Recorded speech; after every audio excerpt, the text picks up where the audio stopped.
Vamos a ver una segunda entrevista, es con la bióloga y doctora en ciencias Ana Weger Viriolo. Ella es investigadora del Instituto de Biología de la Universidad Nacional Autónoma de México, experta en genética de la conservación y manejo de especies con centro de origen y diversidad mesoamericanos y también experta en evolución. Es una científica que nos va a hablar de cómo esto que está pasando en la reforma justamente es muy grave y que se tiene que modificar, o sea, se tiene que utilizar el concepto que realmente protegería a los maíces nativos de México, que son organismos genéticamente modificados y no maíz transgénico, porque eso desprotege absolutamente todo. Vamos a escuchar lo que nos comentó. Ya estamos en la entrevista con la doctora Ana Weger, justamente para hablar de temas que tienen que ver con esta reforma propuesta por la Presidencia de la República en torno a los maíces genéticamente modificados. Y bueno, la doctora es experta en biología y nos va a comentar justamente pues los riesgos que trae esta reforma, sobre todo partiendo del punto que no es menor de ninguna manera, que solamente aborda maíces transgénicos y no maíces genéticamente modificados. Y que pareciera solo un cambio de palabras, en realidad es muy profundo el cambio y significa un gran riesgo para nuestros maíces nativos. Doctora, muchas gracias por aceptar esta entrevista. Muchas gracias a ti, Nancy, y un saludo a la audiencia. Pues justo para que nos comente acerca de estos cambios que hay entre esta reforma y todo lo que teníamos avanzado en protección de los maíces nativos, porque no solo es la propuesta de reforma que presentó el 5 de febrero el presidente López Obrador, 5 de febrero de 2024, sino muchas otras, digamos, avances que se tenían, incluso el decreto previo, el decreto presidencial para proteger nuestros maíces nativos y proteger nuestra alimentación y al final la salud de las mexicanas y los mexicanos. Y había pues mucha más, digamos, andamiaje legal. Ahora parece que si se aprueban los términos en los que fue presentada esta reforma, pues estaríamos en un escenario prácticamente catastrófico. Doctora, por favor. Sí, muchas gracias. Pues como tú dices, parece que es muy sutil porque en nuestro lenguaje siempre hemos estado hablando del maíz transgénico y en los discursos es mucho más fácil decir no al maíz transgénico que decir no al maíz genéticamente modificado. Sin embargo, en los textos legales y en todo lo que nos protege por arriba y por abajo de la Constitución, me refiero a los tratados que están por arriba de la Constitución, como son el Convenio de Diversidad Biológica, el Protocolo de Cartagena, el mismo TEMEC tiene un capítulo entero de biotecnología agrícola que tiene muy buenas definiciones que abarcan todos los organismos genéticamente modificados con las tecnologías que se han desarrollado ahora y se desarrollarán en el futuro, ¿no? Todo eso entra dentro de la biotecnología moderna y digamos que nos ampara. Por abajo de la Constitución están las leyes que se llaman secundarias y está la ley de bioseguridad de organismos genéticamente modificados.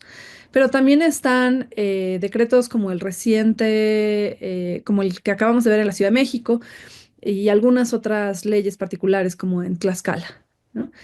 Y todas ellas, todas hasta ahorita en México y en el mundo habían, de las que hemos suscrito, tienen el paraguas de organismos genéticamente modificados, organismos vivos, vivos modificados o productos de la biotecnología agrícola, en fin, o se regula el proceso o se regula el producto, pero siempre ha estado. ¿Qué pasa? ¿Qué es lo tan grave? Bueno, pues que la transgénesis o los transgénicos son solo un tipo de biotecnología moderna. Eso quiere decir que si nosotros ponemos esto en el marco de un centro de origen y diversidad como es México, entonces quiere decir que se permitiría meter a organismos modificados por otras herramientas dentro de estos centros de orígenes, como si no tuvieran las mismas consecuencias, además.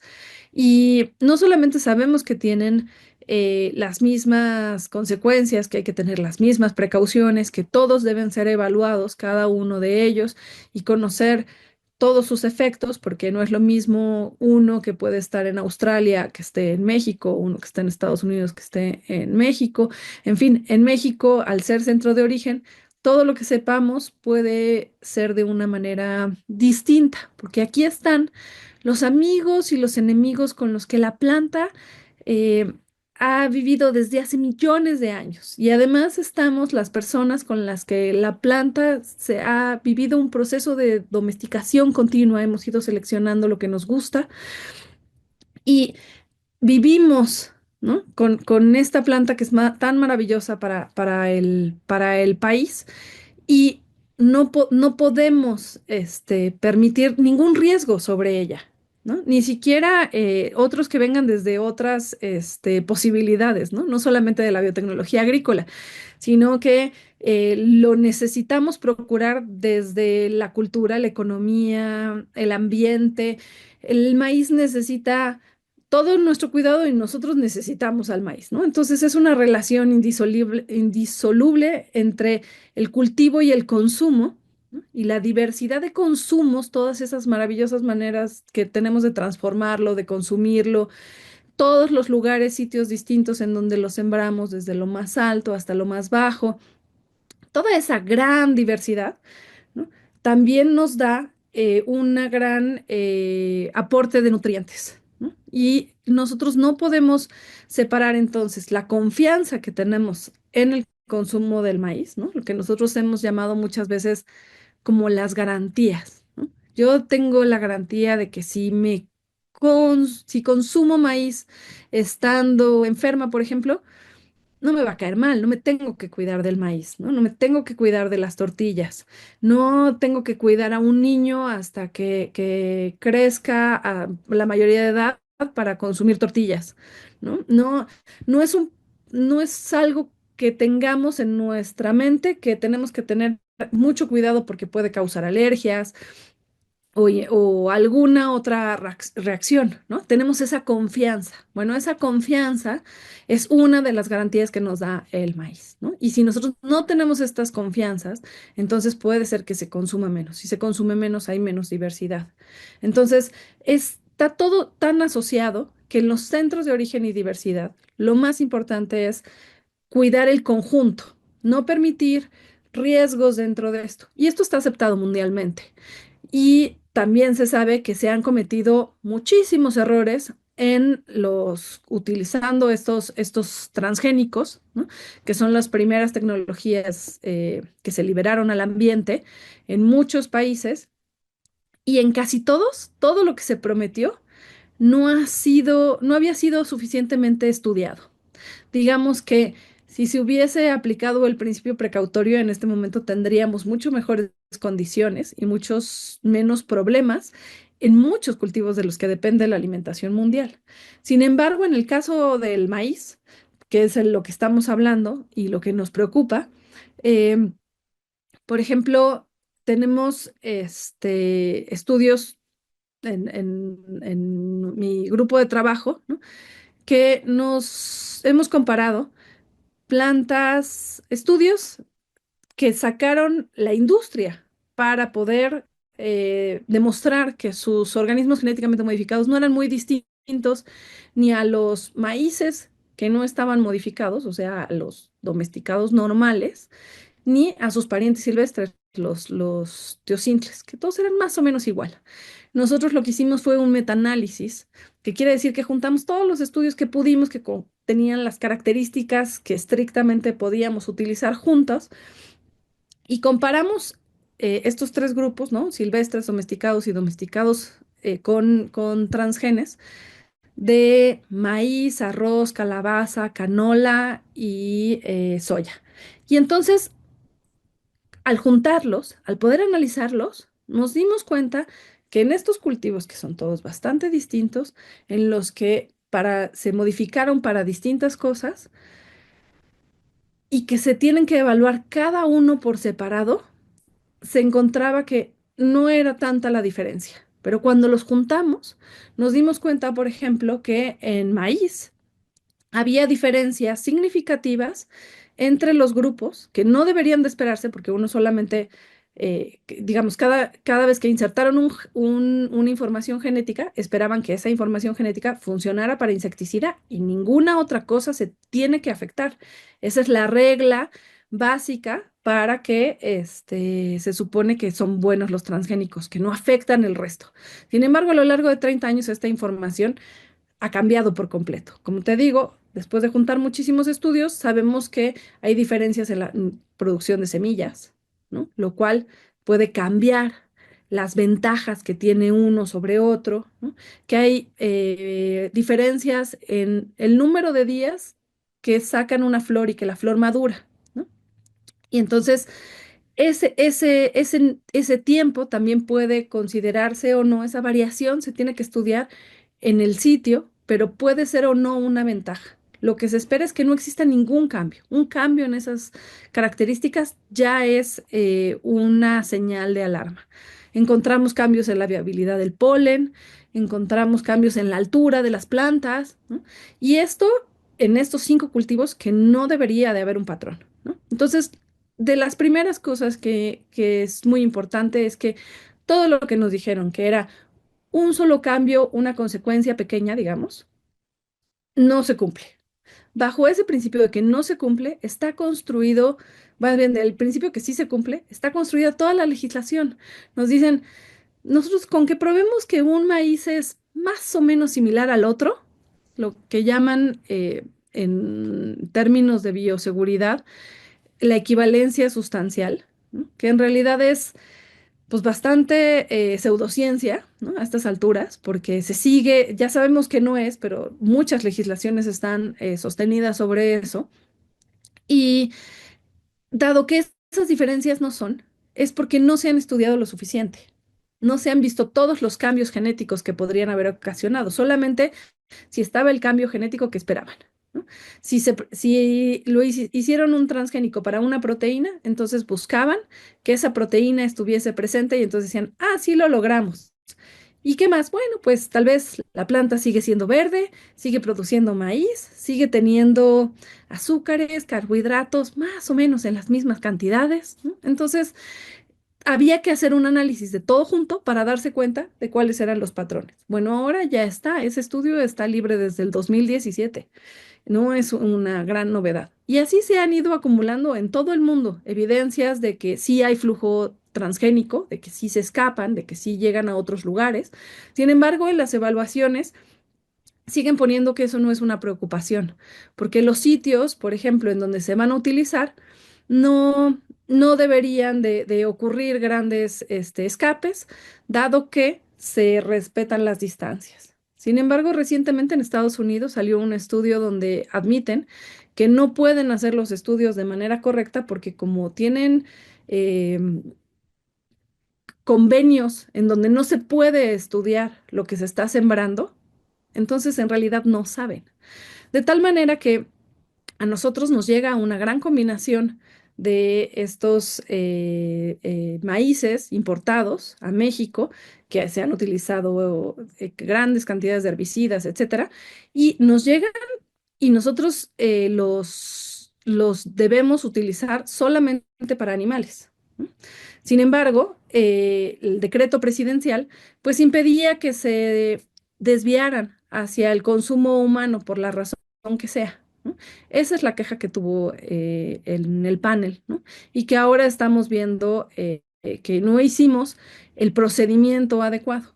Dado que no hicimos el procedimiento adecuado, entonces pues nos lo echaron para atrás, digamos, ¿no? Perdimos el panel, pero es un problema de procedimiento. El panel no trató del maíz, ni de su seguridad, ni del ambiente, ni de la ciencia, sino que trató sobre que hay unos procedimientos escritos y que nosotros no los cumplimos. Y entonces, pues necesitamos hacer distintas cosas al respecto, que hay muchísimas posibilidades antes de quitar el decreto, pero bueno, pues va a haber que verlas, ¿no? No sé si... Doctora, también preguntarle porque, bueno, está este riesgo de la contaminación, que evidentemente, Ujú. digo, para aterrizar en un concepto que tal vez todos entendamos, es la contaminación de estos organismos genéticamente modificados.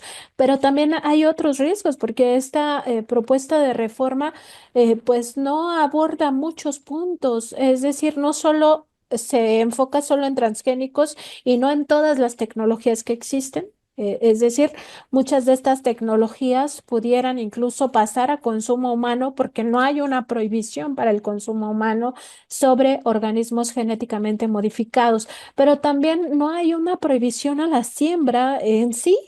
O sea, ya no se prohíbe la siembra de estos organismos genéticamente modificados en México. Y eso abriría la puerta a estas transnacionales, sobre todo los intereses de unas en particular como es Bayer Monsanto y todo lo que sabemos que implica este tipo de empresas, de corporaciones y sus intereses. Eh, Esto sin duda es un gran riesgo para los mexicanos, las mexicanas, para nuestra cultura, para nuestra alimentación y se pierde totalmente ya la seguridad en materia alimentaria para el caso de maíz. ¿Es así? ¿Realmente es una puerta que después ya no vamos a poder cerrar? Bueno, ya te contaba que es un riesgo admitir esto dentro de un centro de origen, ¿no? Lo de la cantidad de riesgos que tiene. Legalmente suceden varios pasos antes, ¿no? Primero que efectivamente la reforma constitucional solamente incluye transgénicos, ¿no? Sin embargo, la ley de bioseguridad de organismos genéticamente modificados debería, o por lo menos ahora, lo que dice es que todos deben ser evaluados. Antes de cualquier otra circunstancia, se tiene que pedir un permiso y se tiene que cumplir todos los requisitos, ¿no? Hay todo un procedimiento. Este, esta modificación tiene un artículo transitorio que está dando mucho de qué hablar. ¿Por qué? Porque dice que todo lo que se oponga a esta reforma deberá ser homologado, ¿no? Mandata a que se homologue.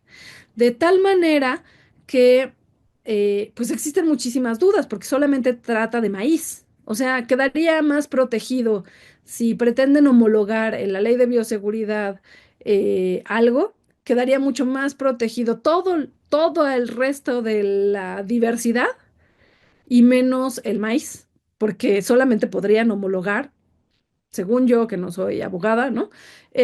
Lo que tenga que ver con maíz. Y esta ley además dice que hay un régimen de protección especial, en fin, tiene muchas cosas que podrían, solamente por esta diferencia de palabras, ya no estar en sintonía. Porque nosotros teníamos protocolo de Cartagena, ley de bioseguridad y como te digo, decretos de la Ciudad de México, etcétera, ¿no? Hay un paso antes. El, nosotros en el a partir del 2013, en México empezó a haber una medida que acompaña la demanda colectiva de maíz, ¿no? Y esa medida daba una, o bueno, esa medida hasta el 2016 prohibía cualquier cultivo.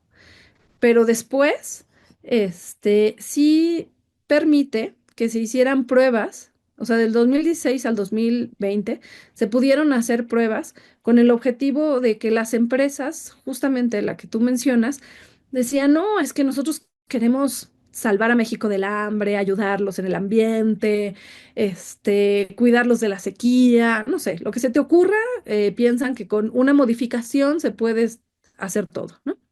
Entonces, y además somos súper seguros, todo lo que nos inventan, ¿no? Nosotros somos buenos, buenísimos, ¿no? Y entonces el juez o la corte o quien lo haya hecho dijo que, de acuerdo, ¿por qué no lo demuestran? ¿No? O sea, lo que necesitamos son datos aquí para tomar decisiones, evaluaciones reales, ¿no? Para poder tener la información que México necesita, ¿no? Para convencerse de que ustedes son los buenos y ustedes son los encargados de demostrar que el producto es bueno, ¿no? Con cada uno de estos transgénicos y organismos genéticamente modificados, no es el consumidor el que tiene que ir a demostrar si le va a ir bien o mal al consumirlo. Es el vendedor quien tiene que demostrar primero que bajo el consumo de la otra persona no le va a hacer daño, ¿no? Entonces, dado esto, dijo, bueno, pues metan sus solicitudes y vamos a observar todos qué pasa. En todo ese periodo no metieron ninguna solicitud. No les interesa. No les interesa hacer ningún estudio que tenga un fin así y no un fin comercial, porque para eso ya tienen sus propios experimentos que publican con sus propios recursos en los cuales no permiten que nada se les escape, ¿no? De información que no quieren que sea la propia.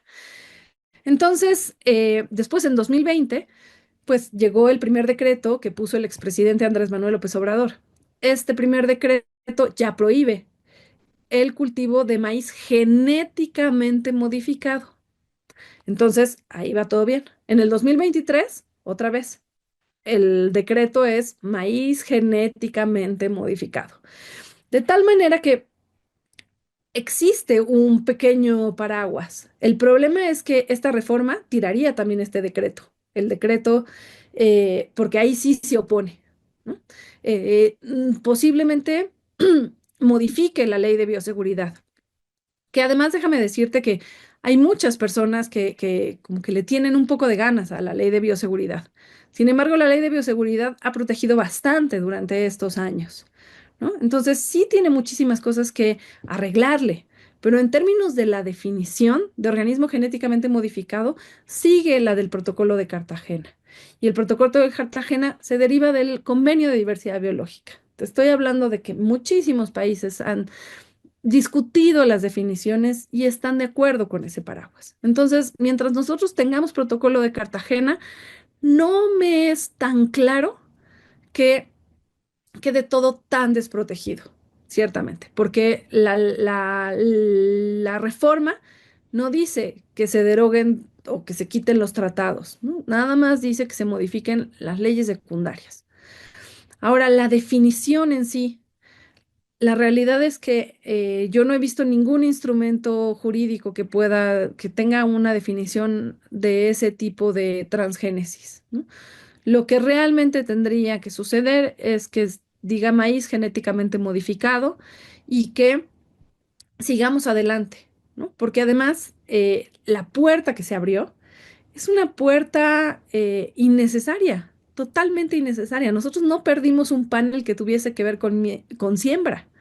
Es un asunto que yo creo que es un problema de información interno.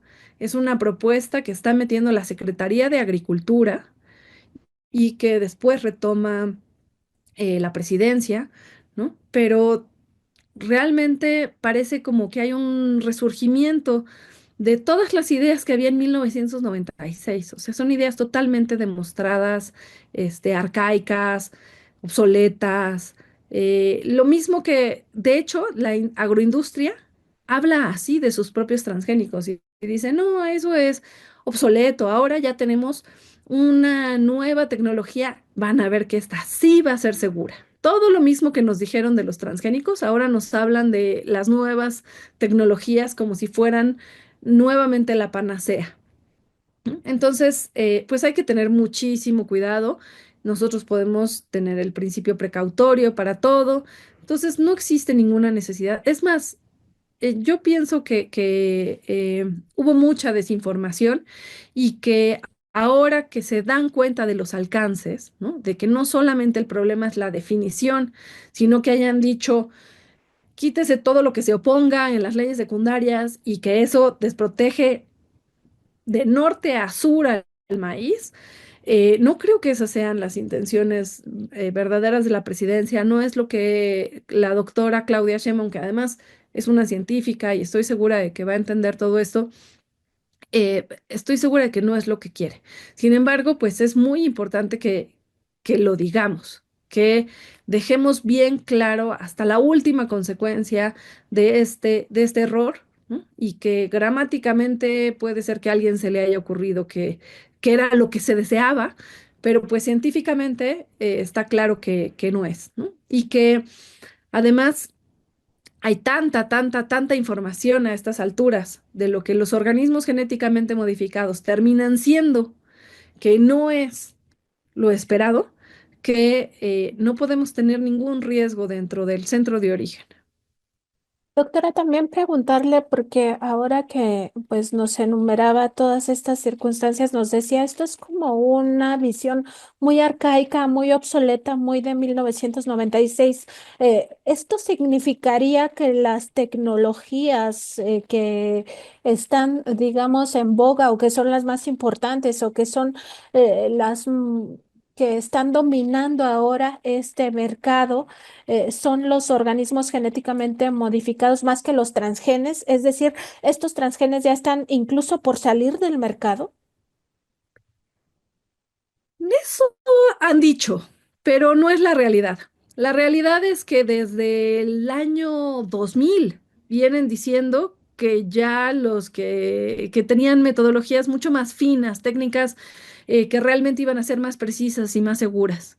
Pero sin embargo, uno puede ver lo que está disponible en el mercado y lo único que se ve es como si ocurriera una carrera armamentista. ¿Qué quiere decir? Que cuando se lanza la resistencia a un herbicida, ¿no? Por ejemplo, el glifosato, y se utiliza por cierto periodo de tiempo, y todas las malezas que servían, que se podían controlar con el glifosato, terminan acostumbrándose. Algunas, digamos, plantas de estas sobreviven y otras no, y las que sobreviven tienen hijos y esos hijos ya el glifosato no les hace nada, ¿no? Entonces, ¿qué hacen? Bueno, pues entonces a la misma planta que tenía la resistencia al glifosato le han añadido la resistencia a dicamba, ¿no? Que es otro igual de fuerte que mata casi todas las plantas, ¿no? Pero como ponen esta resistencia, la planta en cuestión, sea maíz, sea soya, sea algodón, va a sobrevivir. Y esto va pasando cada vez más. Entonces, las semillas que se venden actualmente tienen por lo menos la resistencia a cuatro herbicidas, ¿no? Glifosato, glifosinato, 2,4-D, dicamba, en varias modalidades, ¿no? Incluso no siempre es la misma, o le ponen varias veces el gen para hacerlo todavía como más resistente y poder poner que mayor cantidad del químico y que la planta siga viva. Entonces, lo que se ha visto y lo que se espera es que ahora las nuevas tecnologías, ¿no? Las sumen, si es que logran sacar algo realmente nuevo, ¿no? Por ejemplo, ahora están haciendo edición genética, que es una manera más precisa de meter la información genética, pero siguen metiendo los mismos transgenes que metían por las maneras viejas, ¿no? Y entonces lo único que hacen es que hay ahora organismos transgénicos por las técnicas viejas que los cruzan con las técnicas nuevas y entonces tenemos organismos que tienen más modificaciones genéticas, ¿no?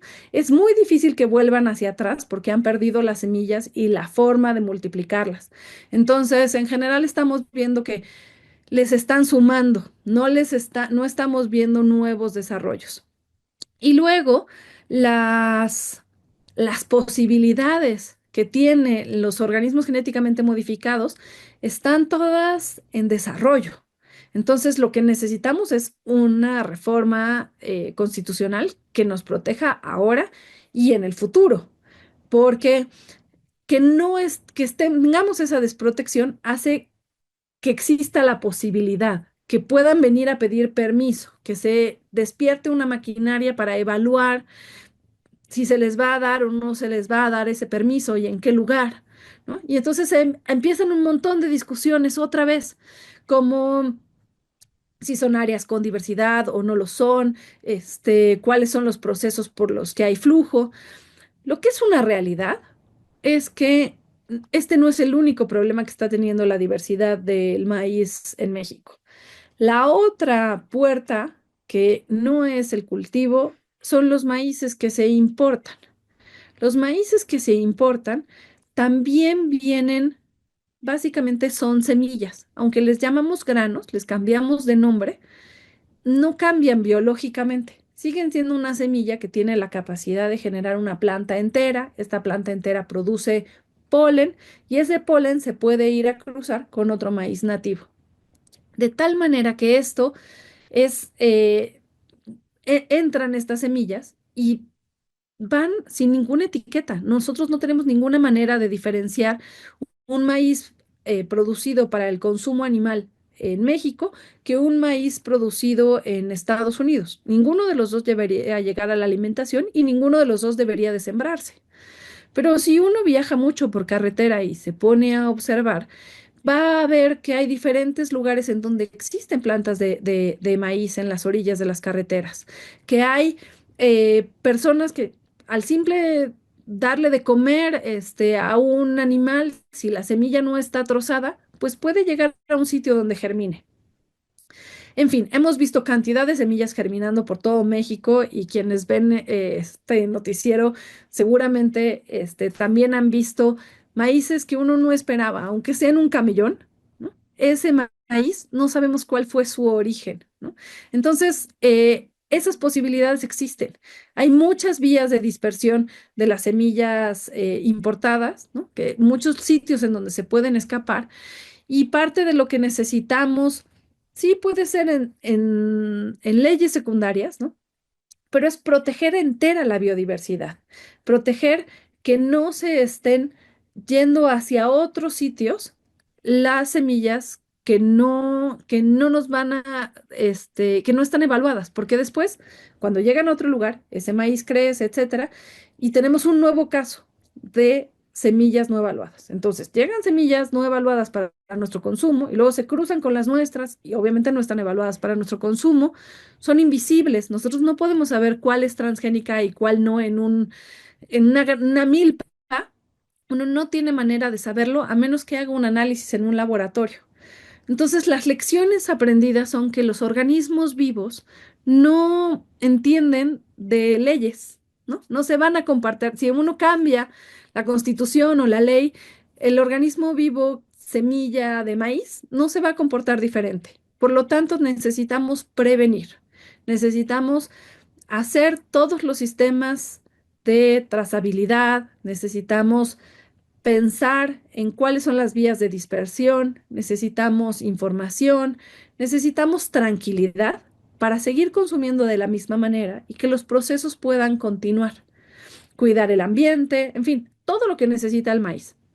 A mí me pareció excelente las medidas que se tomaron en la Ciudad de México, que si bien el decreto es una de ellas, hay 11 medidas que acompañan esto para proteger íntegramente al maíz, ¿no? Eso es más o menos lo que necesitaríamos a nivel nacional para que realmente pudiésemos estar tranquilos de que el maíz está protegido, nosotros, nuestra salud está protegida y la diversidad con la que convive el maíz y que necesita para seguir generación tras generación y que nosotros podamos heredar esta diversidad de manera similar a la que nosotros cuando nacimos pueda hacer, ¿no? En este momento eso no va a pasar. Las personas que nacen el día de hoy en la Ciudad de México o en cualquier lugar del país, la diversidad del maíz que van a conocer es una diversidad que ya tiene una frecuencia bajita de contaminación. En cambio, cuando nací yo, el maíz que me heredaron las generaciones anteriores y las anteriores y las anteriores y las anteriores no tenía este problema. No tenía información genética proveniente de una bacteria, ni de un virus, no tenía estas posibilidades. La otra cosa que sucede es que como nosotros ya tenemos este problema, no lo tenemos en la puerta, ya lo tenemos adentro, en pequeñas cantidades, pero lo tenemos dentro. Entonces, si hay organismos genéticamente modificados por otras vías, por ejemplo en Estados Unidos o aquí mismo, se van a acumular. Se van a acumular problemas y nosotros vamos a seguir siendo el laboratorio de experimentación de qué es lo que pasa en los centros de origen, ¿no? México fue el primer centro de origen contaminado en el mundo y también estamos en la misma situación en algodón.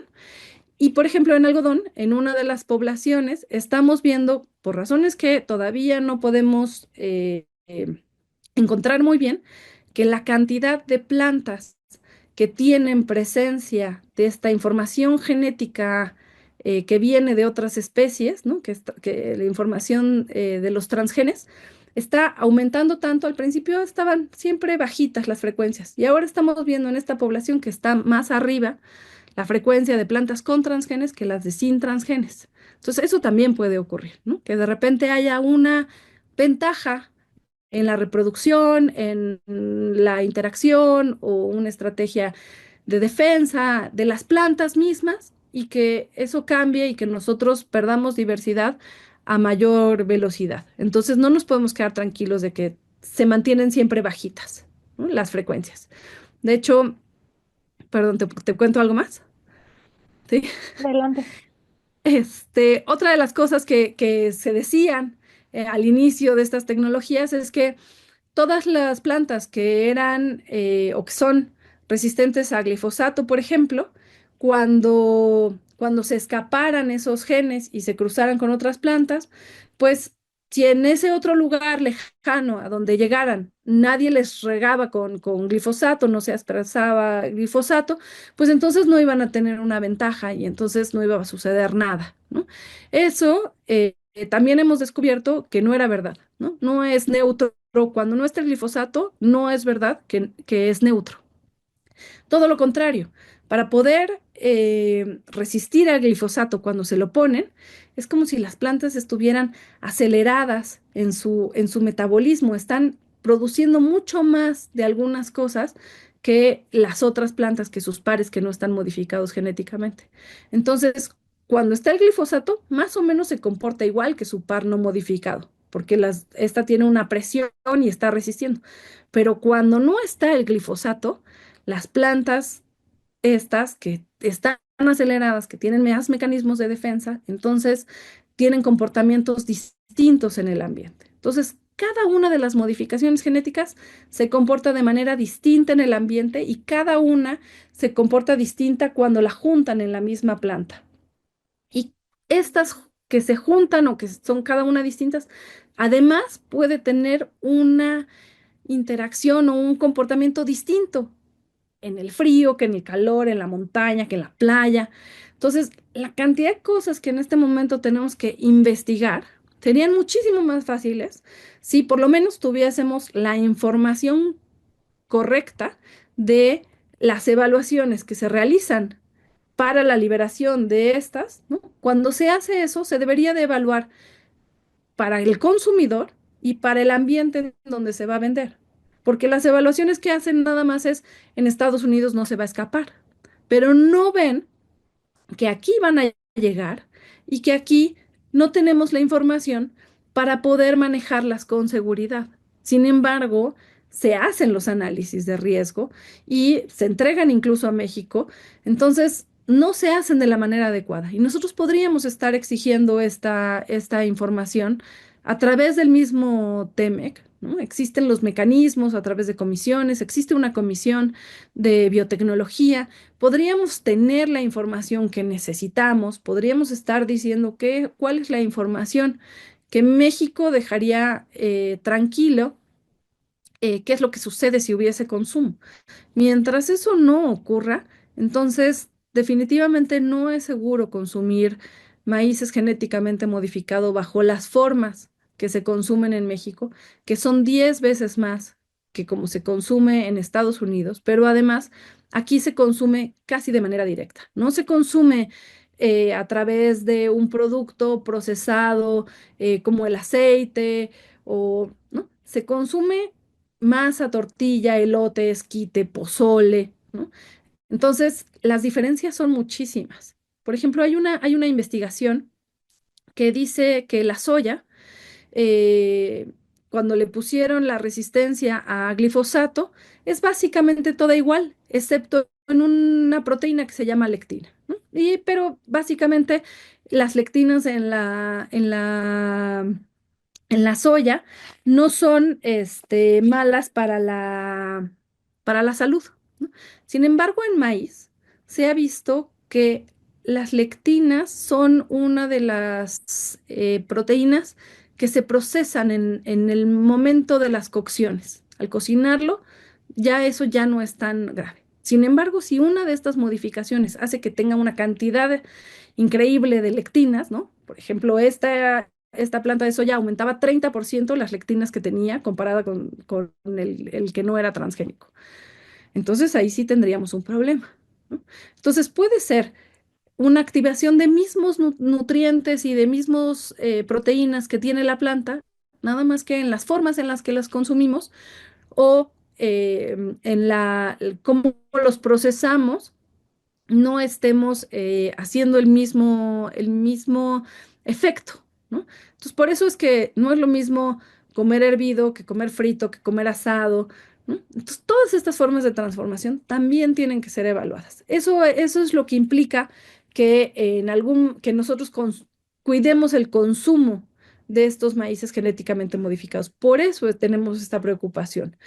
Si bien los importados en realidad no nos interesan tanto para el consumo humano, sí nos interesa que se deje de contaminar el maíz nativo, porque ese sí se consume y en grandes cantidades, ¿no?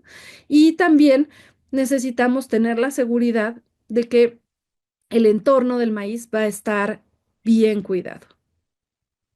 Doctora, y también, bueno, nada más como comentario, pues es que México no es un laboratorio, o sea, no es como estar en condiciones muy específicas para ver si se comporta de tal o cual manera y también decirlo, pues si no podemos identificar que una planta salió de una semilla genéticamente modificada, menos aún podríamos identificar que una tortilla viene contaminada con estos maíces genéticamente modificados porque justo ya pasó por todo este proceso. Preguntarle, doctora, entonces sería mejor que de plano esta reforma no pasara en estos términos o que incluso pues mejor no hagamos nada con la Constitución, o sea, no toquemos la Constitución al fin que ya tenemos digamos, no solo los tratados internacionales, como el convenio del que nos ha hablado, sino incluso el decreto, es decir, ya tenemos o la ley de bioseguridad, ya tenemos un andamiaje para protección de nosotros mismos. Entonces, sería mejor, ya ni toques la Constitución. Pues es una pregunta muy difícil. Mira, yo creo y considero que se va a poder poner maíz genéticamente modificado en la Constitución. Es cierto que si no se pone eso y si se pone transgénico, maíz transgénico, y se desprotege a todo lo demás y se acompaña de que se arregle todo lo que se oponga, sí, definitivamente no es lo que nosotros esperábamos. Es que hemos tenido ya dos propuestas de reforma constitucional, ¿no? La primera, la del 5 de febrero, y la segunda en agosto, que pasó por la Comisión de Puntos Constitucionales. Y en ambas había una protección muchísimo mayor a la diversidad, a la cultura, al ambiente. Había la posibilidad de tener trazabilidad, había la posibilidad de tener evaluación, ¿no? Una evaluación verdadera de los riesgos para las formas de consumo, de manejo en el campo, etcétera. Y además, incluso si no se cumplía con una evaluación, sin las formas de trazabilidad, y aún así esas semillas entraban al país, se podía tener la posibilidad de inviabilizarlas. Esa reforma sé que no gustó mucho, pero también muy fácil dijeron, eso es carísimo, seguro no, así no se va a poder. Pero nadie mostró los datos. La realidad es que si bien puede ser que al principio sea costoso de implementar y que se hubiese necesitado un tiempo y no podría haber sido de inmediato, los animales necesitan consumir el alimento quebrado. Nosotros mismos masticamos, ¿no? Los granos y si no, no los digerimos, ¿no? Las vacas, los cerdos, los pollos, todos los animales que consumen el maíz, si lo viene ya quebrado, es como si hubiese pasado por una primera etapa de digestión.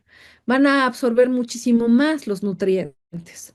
Y entonces se tiene un mejor aprovechamiento, le va mejor al ambiente, le va mejor al productor, le va mejor al animal, ¿no? Todos contentos. Entonces, la realidad es que los animales ya comen quebrado. El tema es cómo va el caminito, ¿no? Y si no se quiebra antes de entrar al país, pues tal vez se puede quebrar después, pero en algún momento se quiebra. Entonces, no es que realmente hubiesen hecho los estudios, ¿no? A mí algo que realmente me está como angustiando es que se quitan medidas sin una explicación, ¿no? Ya se había dicho, bueno, pues que exista una trazabilidad, ¿no? Y de repente se quita sin ninguna explicación.